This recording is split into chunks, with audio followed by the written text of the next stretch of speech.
Family always comes first. That is what our parents taught us growing up, and I took those words to heart. So when my younger brother Jake lost his job and called me desperately needing a place to stay, I did not hesitate to offer him my spare bedroom rent-free. My two-bedroom apartment was more than enough space for both of us. What started as a generous offer quickly turned into a nightmare I never saw coming. Jake moved his girlfriend Melanie in behind my back, and everything changed. If you are watching this now, let me know where you are viewing from and hit that subscribe button because you will not believe what happened next. I have always been the responsible one in our family. At 34, I had worked my way up to senior software engineer at CodeBridge Technologies, one of the most respected tech companies in Seattle. Years of 60-hour work weeks and careful saving allowed me to purchase my spacious two-bedroom apartment in the heart of downtown. The location was perfect, just 3 blocks from Pike Place Market with an amazing view of the waterfront from my living room. I had spent countless weekends carefully decorating each room, creating the perfect space that reflected my personality and success. Despite my busy career, family remained important to me. Our parents moved to Arizona for retirement 5 years ago, leaving Jake and me as the only family members still in Seattle.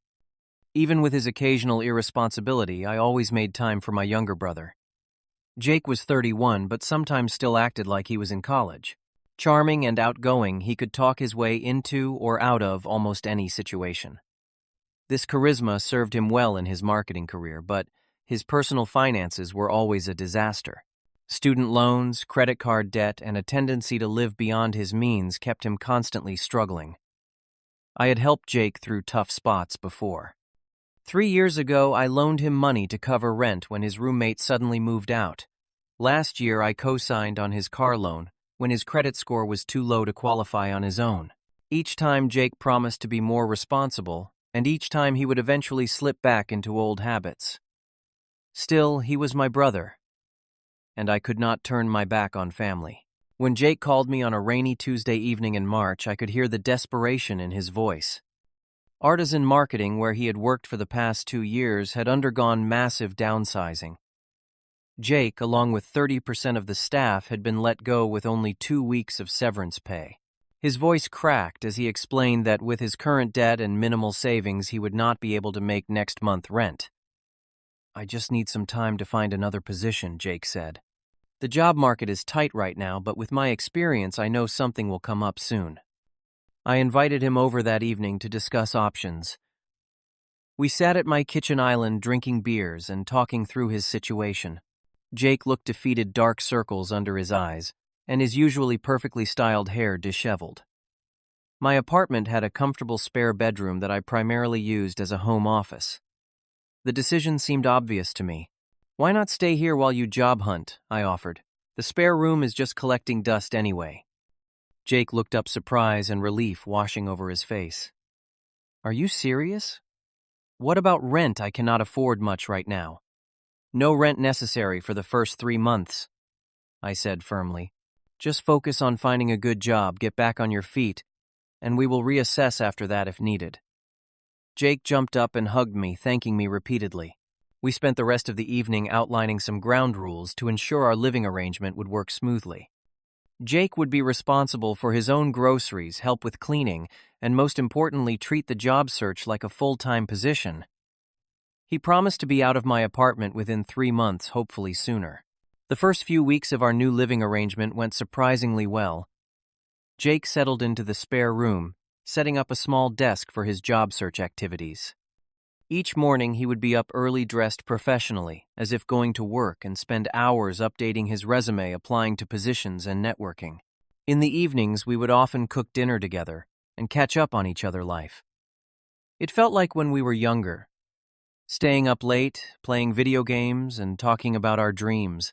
After about 2 weeks, Jake mentioned he had met someone. Her name was Melanie, and they had connected at a networking event for marketing professionals.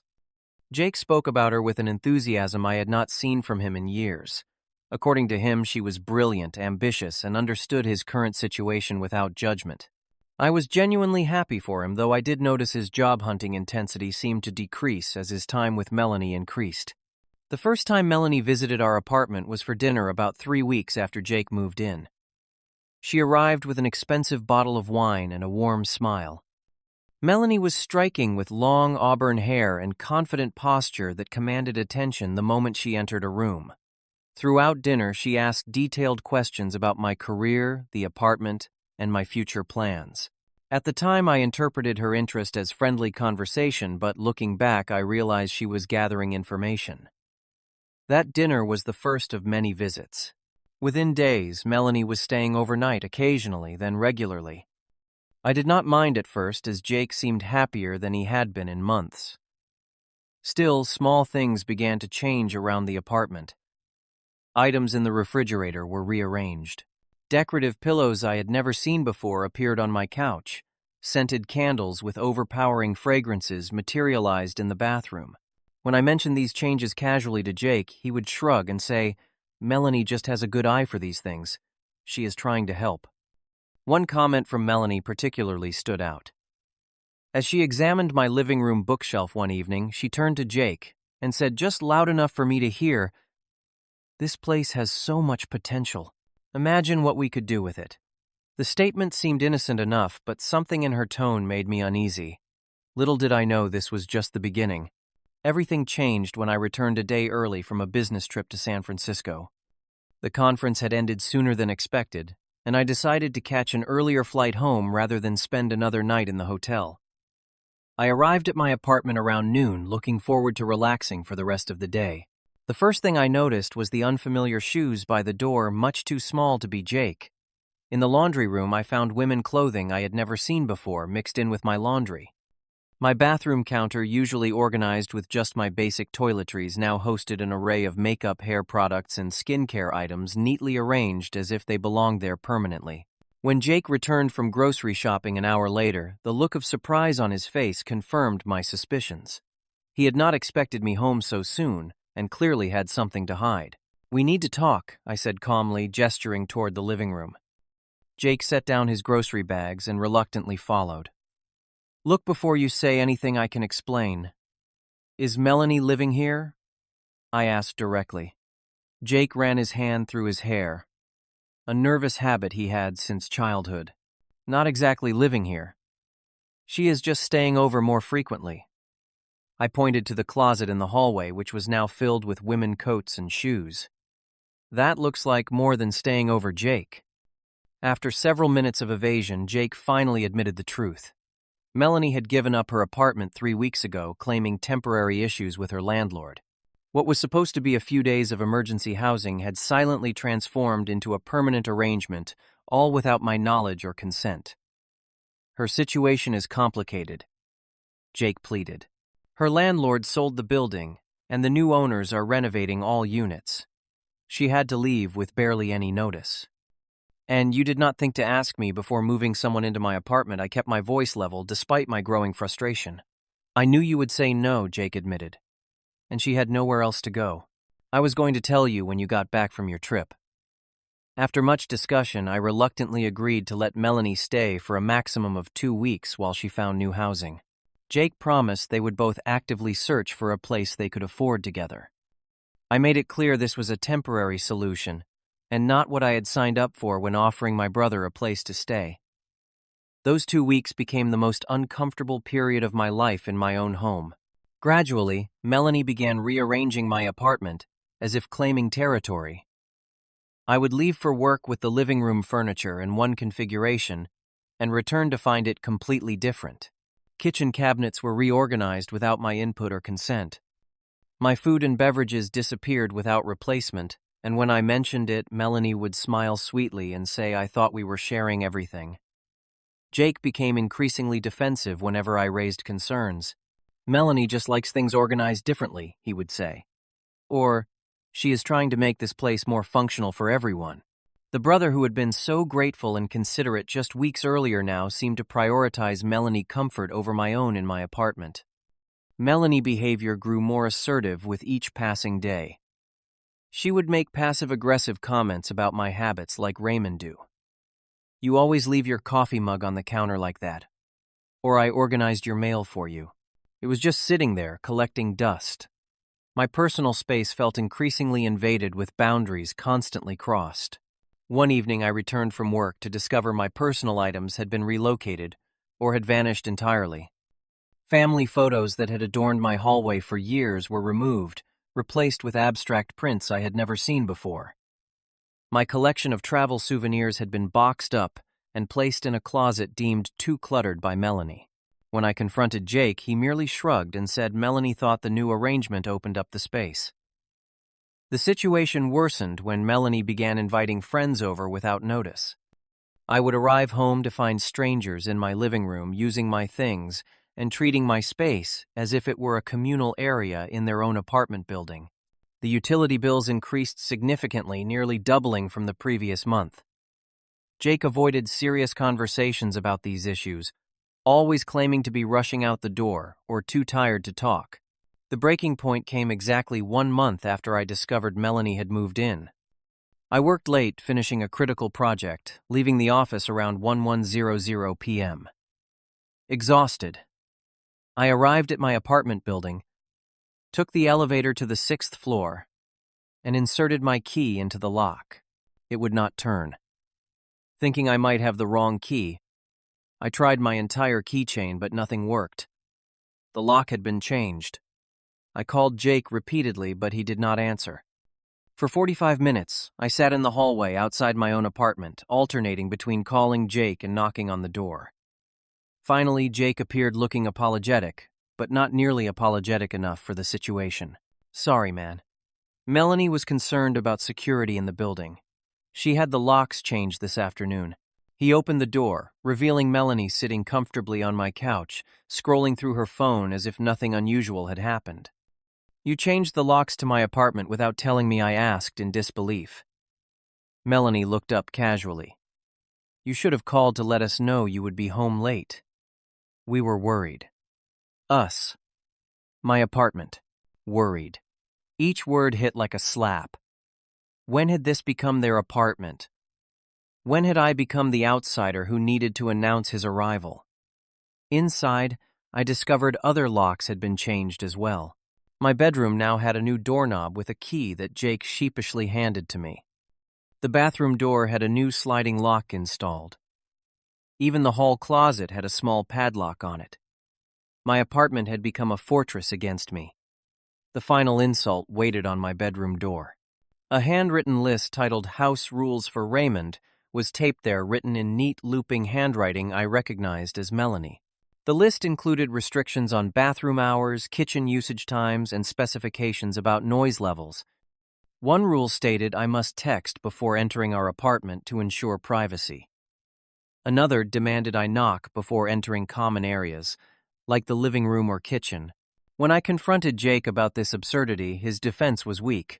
Melanie just likes organization and clear boundaries. She feels more comfortable with rules in place. Standing in my own hallway, holding a list of rules for how I could exist in the apartment I owned and paid for, I realized the situation had become completely untenable. This was no longer about helping my brother through a rough patch. This was about reclaiming what was mine. That night I slept poorly, my mind racing with anger and confusion. Rather than confronting Jake and Melanie immediately, I decided to approach the situation strategically. The next morning, I left early, calling in late to work, and met with my friend Thomas, a real estate attorney, for coffee. I explained the entire situation, showing him photos of the rules list and the changed locks. What they are doing is completely illegal, Thomas assured me. You are the legal owner and tenant. They have no right to change locks, impose rules, or claim any ownership. At best, they are guests at your invitation. At worst, they could be considered squatters if this continues. Thomas advised me to document everything and outlined my legal options. I could formally evict them, file for a restraining order based on the lock changes, or simply assert my legal ownership rights with police assistance if needed. Armed with this knowledge, I spent the next 2 days gathering evidence. I set up small security cameras in the common areas of my apartment, with clear notices posted as legally required. I took photographs of all the changes made to my apartment without consent. I made copies of my mortgage documents proving my sole ownership. Through social media searches, I discovered something disturbing. Melanie had a history of similar behavior. An old roommate had posted a warning about her taking over apartments and manipulating living situations. Jake had never mentioned any of this. Most distressing was the discovery that Jake had not been actively job hunting as he had promised. His browser history, visible on our shared tablet, showed more searches for vacation destinations with Melanie than job opportunities. When I checked the spare room while they were out, I found job application materials collecting dust untouched for weeks. Over the next few days, I carefully observed their behavior while pretending nothing was wrong. I caught Melanie entering my bedroom when she thought I was at work, rifling through my drawers and closet. My watch collection was missing 2 pieces, and an expensive pair of headphones had vanished.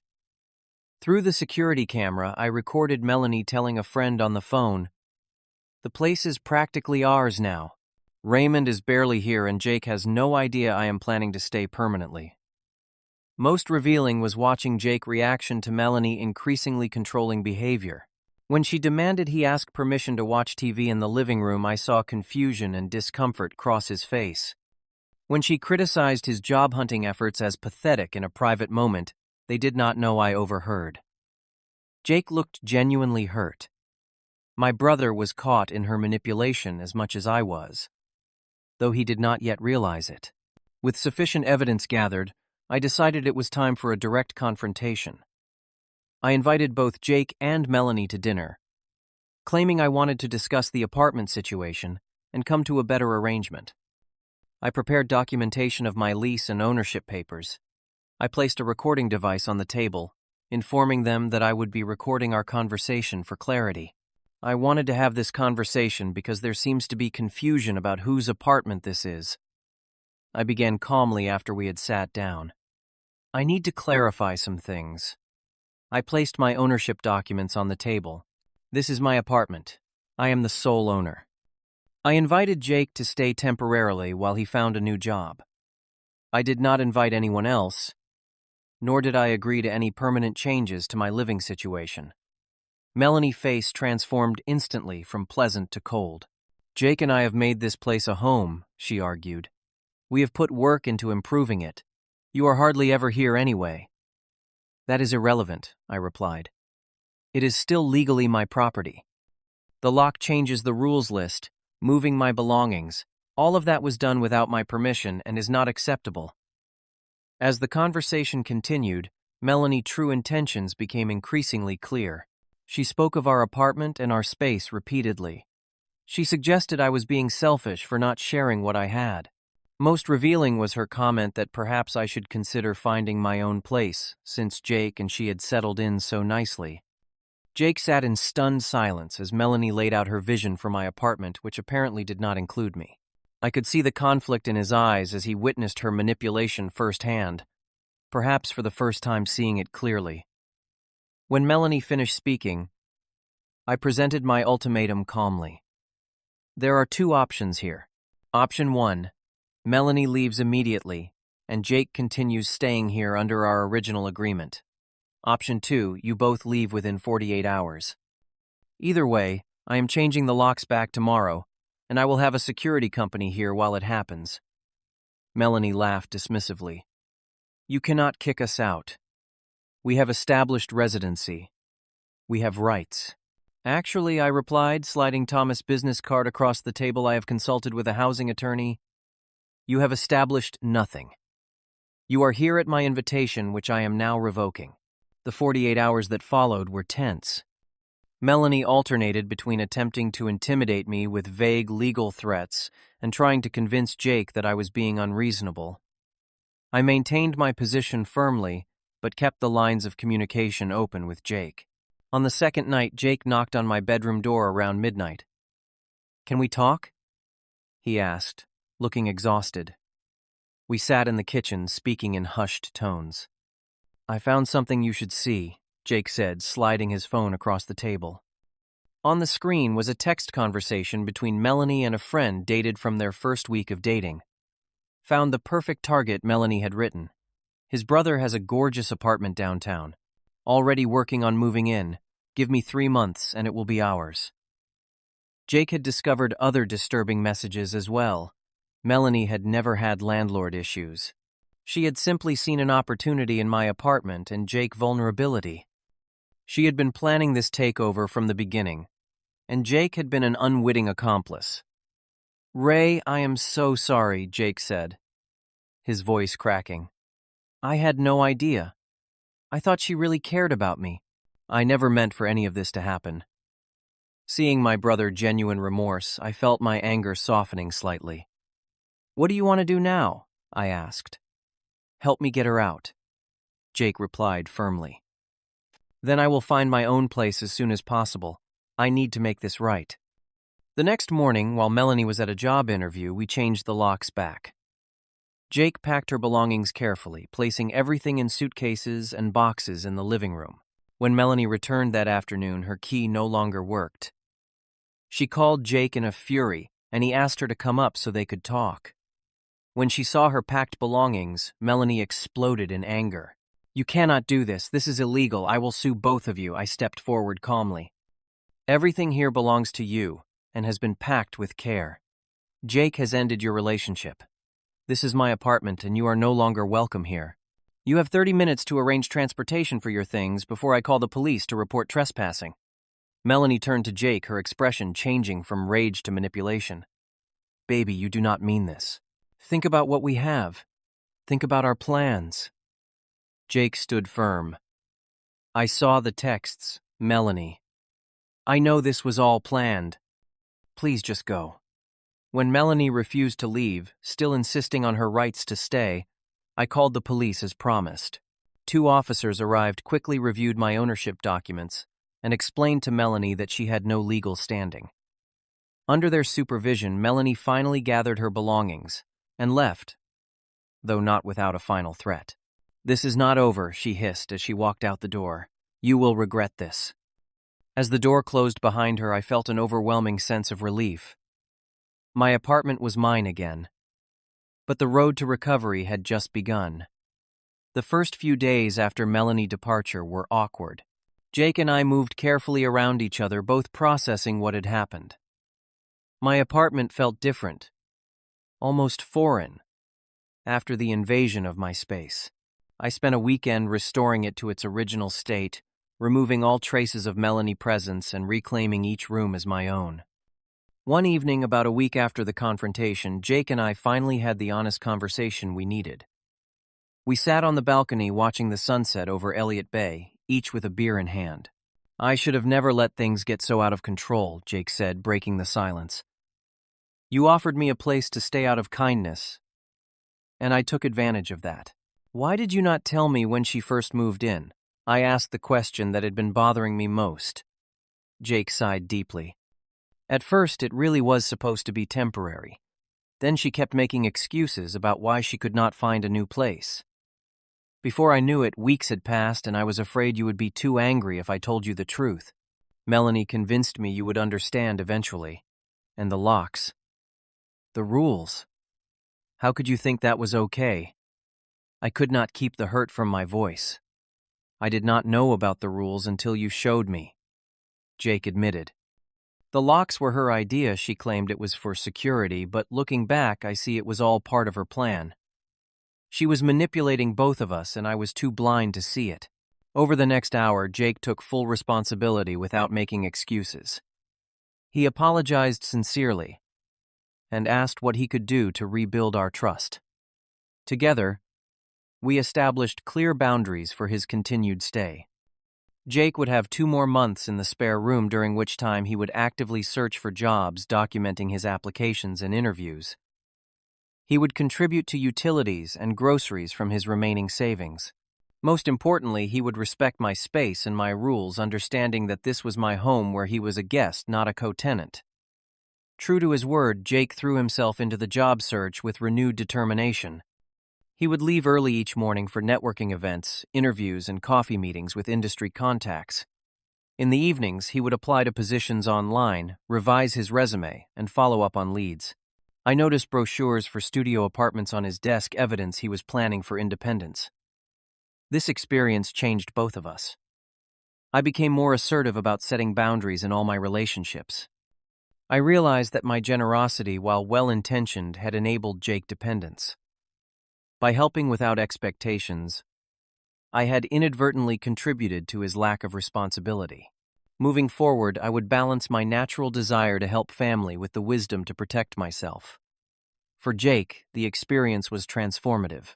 The betrayal by Melanie forced him to recognize his pattern of choosing partners who took advantage of his easygoing nature. He began therapy to address these patterns and to develop stronger self-reliance. Most importantly, he finally embraced the responsibilities of adulthood that he had been avoiding. After 6 weeks of intensive job hunting, Jake received an offer from a digital marketing agency. The position paid slightly less than his previous job, but offered growth potential and a stable work environment. The day he received the offer letter, he burst into the apartment more excited than I had seen him in months. "I got the job," he announced proudly, waving the letter. "And I found an apartment I can afford near the office." 2 weeks later, I helped Jake move into his studio apartment. It was small but clean and within his budget. As we carried the last box inside, I felt a mixture of pride in his progress and relief at having my own space back completely. "Thank you," Jake said as we stood in his new living room. "Not just for the place to stay, but for showing me it was time to grow up." "That is what brothers are for," I replied. "Sometimes we need to push each other to be better." We celebrated with a small housewarming gathering that evening. As I watched Jake confidently hosting friends in his new place, I realized how much he had changed in just a few months. The crisis had ultimately led to growth for both of us.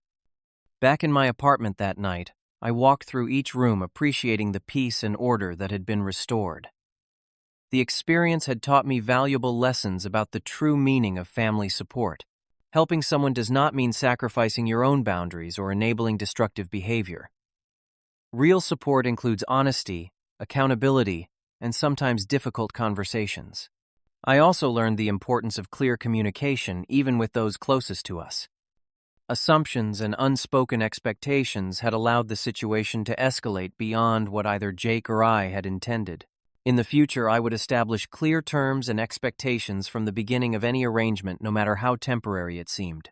Perhaps most importantly, I learned the value of standing up for yourself respectfully but firmly. By approaching the confrontation with Melanie strategically rather than emotionally, I had resolved the situation effectively without permanently damaging my relationship with Jake. Today, Jake and I have a stronger relationship than before this ordeal. We meet weekly for dinner, alternating between our apartments. He is excelling at his new job and living within his means for the first time in his adult life. I have my peaceful, organized apartment back now with better security and a newfound appreciation for my personal space. If you have ever found yourself in a situation where your generosity was taken advantage of, remember that establishing boundaries is not selfish. It is necessary for healthy relationships. Have you ever had to stand up to someone who was taking advantage of your kindness? Share your experience in the comments below, and do not forget to like and subscribe for more real-life stories. Thank you for listening, and remember, helping others should never come at the cost of your own well-being.